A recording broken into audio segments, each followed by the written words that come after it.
No vídeo de hoje nós vamos entender ponto a ponto o que o SBT ganha com os direitos de transmissão da Libertadores da América até 2022. Muito bem, no vídeo passado eu abordei ponto a ponto que a Globo sai perdendo sem os direitos de transmissão da Libertadores, pontuei algumas coisas que vão ser mais graves, como ter que usar jogos do pay-per-view na TV aberta, perder esses jogos para ter uma concorrência contra o SBT, mas hoje nós vamos falar do que o SBT vai sair ganhando tendo esses direitos de transmissão. Antes de mais nada eu quero dizer o que o SBT está arriscando, que é, segundo a máquina do esporte, pagar 15 milhões de dólares no mínimo para a Conmebol por temporada que ela vai transmitir a Libertadores da América. É um preço bem mais baixo do que a Globo pagava, só que a gente tem que considerar que o pacote da Globo de 60 milhões de dólares incluía também os jogos do Sport TV que agora estarão em um pay-per-view da Conmebol com o Band Sports. É um pay-per-view que vai ser cobrado aí R$ 39,90 por mês para ter só os jogos que eram do Sport TV, além das transmissões da Copa Sul-Americana e da Recopa na próxima temporada. Então, esse é o ponto que o SBT vai ter que correr atrás, garantir patrocinadores que cubram esse dinheiro, 15 milhões de dólares, o dólar tá alto, tudo mais, mas se ele fechar algumas cotas de publicidade já dá pra fazer isso. Mas vamos falar agora das coisas boas. O SBT não está numa briga com a Globo no dia a dia, a briga dele é com a Record. Há muito tempo é ponto a ponto, e não é ponto a ponto só, é décimo a décimo no Ibope para determinar quem é a segunda maior emissora do país.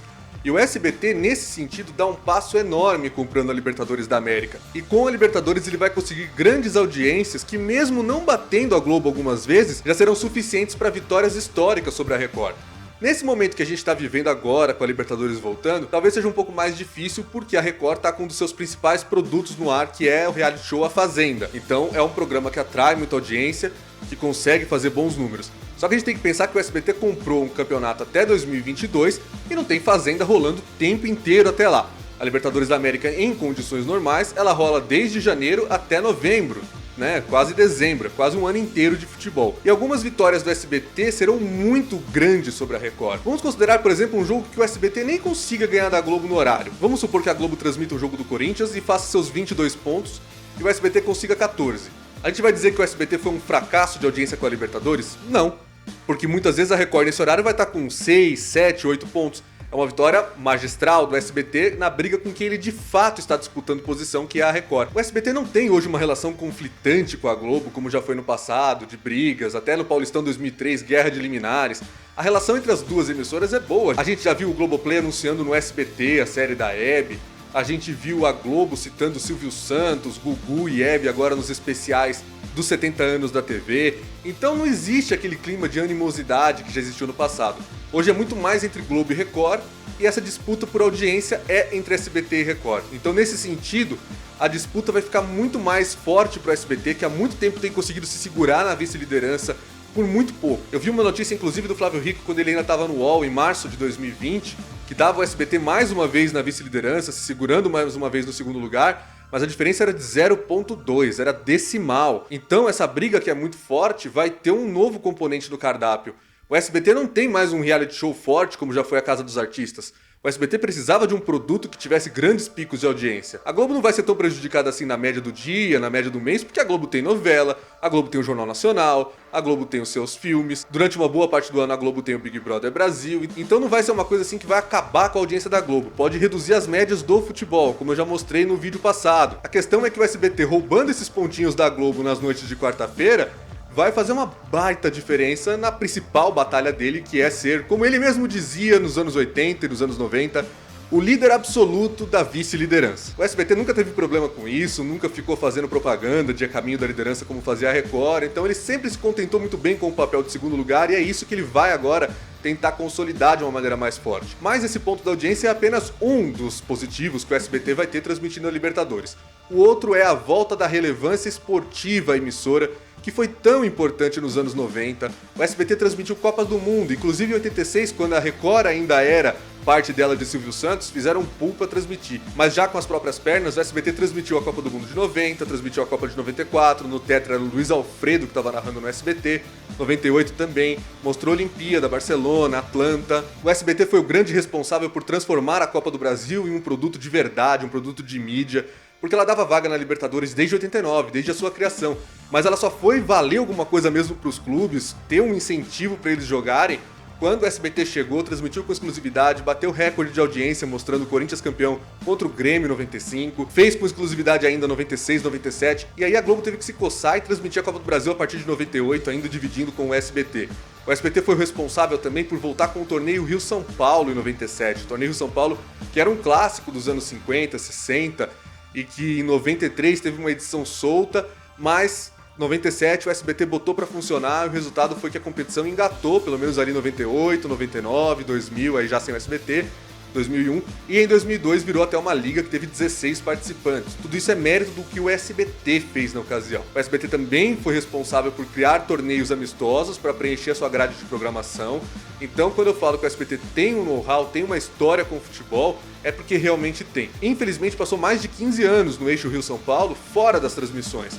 Foi voltar em 2018 com a Copa do Nordeste transmitida apenas nas afiliadas regionais. O fato é que o SBT volta a ser um player de esportes e isso nos leva ao próximo tópico desse vídeo, que é a diversificação do público. O SBT estava só com o pessoal que assiste novela infantil principalmente, tinha um bom telejornal, o SBT Brasil, mas era basicamente isso, novela mexicana, os produtos que vêm de fora, e agora vai ter a oportunidade de pegar um público que há muito tempo não passava pelo SBT, talvez nem zapeando os canais, para assistir esportes. Para isso, além das transmissões da Libertadores, que já vão atrair o público naturalmente, é necessário fazer um investimento, ter uma programação esportiva mínima.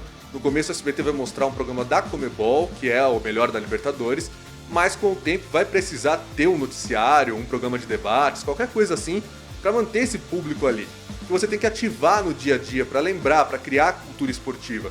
Nesse começo vai ser muito complicado para o SBT porque ele vai pegar a audiência das Chiquititas, a Globo vai estar muito mais embalada com o combo novela das 7, Jornal Nacional, novela das 9, aí jogo, a entrega de audiência é muito maior, a Globo larga na frente e o SBT vai penar um pouco. Mas com o tempo isso vai passando, você vai criando essa cultura esportiva. A Record fez isso muito bem entre 2002 e 2006, depois jogou fora, tentou voltar com a Olimpíada exclusiva, não deu certo. A Band tem uma tradição esportiva muito grande, toda vez que ela volta a investir, nós vamos ter o show do esporte agora, todo mundo já automaticamente liga. E o SBT não tem tanto essa lembrança porque é uma geração inteira que não viu o SBT investir em esporte.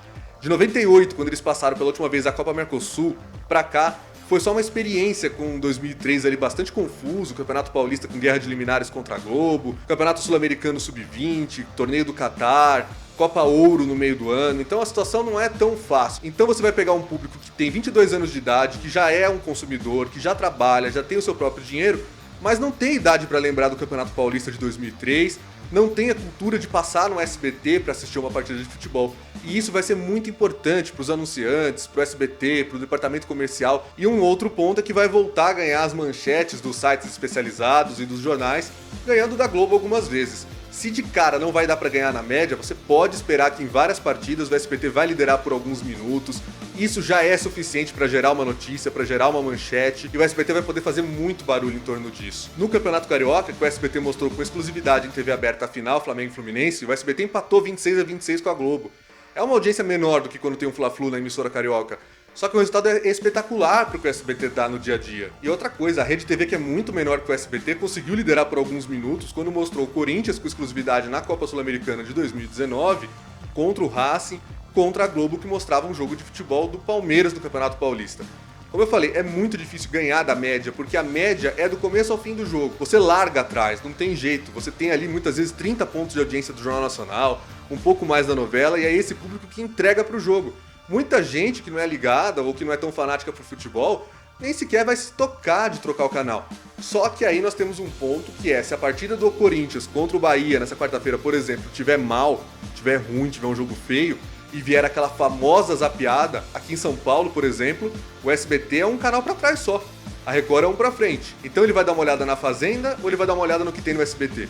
Se ele olhar no SBT, ele gosta de futebol, ele tá assistindo o jogo do Corinthians e do Bahia. Então, se esse cara não é tão fanático, não é torcedor do Corinthians, estava só assistindo a Globo ali porque estava desde o começo da noite ligado na emissora, ele vai dar uma olhada, ele vai ver que tem outra partida de uma competição internacional e quem sabe não fique. Então, pouco a pouco a gente pode ter sim o SBT liderando alguns minutos até chegar a uma liderança da média, que no mata-mata é quase certeza quando a gente tiver, por exemplo, um jogo do Flamengo no SBT ou um jogo do Palmeiras. Isso aí não tem jeito, o SBT vai ganhar na média, por mais que não seja uma vitória absoluta. Mas lembre-se daquele primeiro ponto que eu falei. Se o SBT conseguir de novo empatar 26-26 com a Globo, não é um mau resultado, se nele a Record tiver lá seus 6, 7, 8 pontos no máximo em algum momento da temporada. Pro SBT é lindo, vai ser uma lavada na Record e isso é importantíssimo para a média do dia, para a média da semana e para a média do mês. Isso acontecendo mais vezes dentro de um mês, então, quartas-feiras, programas esportivos aos fins de semana, se o SBT investir de repente em outros eventos que estão sem direitos de transmissão comercializados, vai ser também muito importante. E um outro fator também muito legal é que o SBT não vai ter que se preocupar com ter um know-how agora de fazer a transmissão em si dos jogos, porque o sinal é pronto, é da Conmebol. Já vou deixar avisado, hein, pra quem não lembra. É muito ruim a transmissão da Conmebol. Você perde câmera, perde replay, o cara bota um lance no ar que não tem nada a ver, e muitas vezes o pessoal xingava a Rede TV quando ela transmitia com o DAZN, xingava o DAZN, xingava a Globo, xingava o Fox Sports. Tem que prestar atenção porque a geração é de responsabilidade da Confederação Sul-Americana de Futebol, então se tiver alguma coisa que você não vai gostar nesse Bolívar e Palmeiras ou nesse Universidade Católica e Grêmio da estreia, em termos de corte de câmera, de replay fora de hora, qualquer coisa desse tipo, é uma tradição das coberturas muito ruins que a Conmebol tem feito desde que ela passou a ser a única geradora de imagens das suas competições ainda no começo de 2019. Então, disso o SBT está livre, tanto da obrigação de fazer como das críticas. Vamos ser justos com ela. E antes de encerrar, eu quero pedir para vocês deixarem aqui nos comentários qual é o palpite de vocês para a audiência em São Paulo do SBT mostrando Bolívar e Palmeiras contra a Globo, exibindo Corinthians e Bahia. Na semana que vem vai rolar com exclusividade em TV aberta um Grenal no Rio Grande do Sul. Vamos ver quais outros estados vão querer as afiliadas do SBT mostrar esse clássico também. Aqui em São Paulo vai ser Guarani e Palmeiras, também outro jogo da Libertadores no SBT. A Globo na ocasião vai ter um clássico para a maior parte do Brasil, que é Botafogo e Vasco na Copa do Brasil. E ainda para São Paulo outro jogo do Corinthians que é contra o Sport Recife. Então essas são as primeiras duas grandes batalhas, as primeiras duas quartas-feiras. Primeiro vamos falar dessa primeira quarta-feira. Deixa aí nos comentários quanto você acha que vai ser a audiência. Lembrando que nas últimas quartas-feiras mostrando o Corinthians, a Globo conseguia 26, 27 pontos no Ibope em São Paulo. Dando essa informação, acho que eu consigo dar para vocês aí um ponto de partida para o que pode ser esse Ibope de quarta com o Corinthians de novo na Globo, mas dividindo o público que gosta de futebol com a Libertadores e o Palmeiras no SBT. Eu fico por aqui deixando o convite para você se inscrever no canal se você ainda não é inscrito, deixar o joinha aqui no vídeo e ativar as notificações no sininho para saber sempre que a gente estiver ao vivo ou com um vídeo novo no ar. Um grande abraço para você e até a próxima!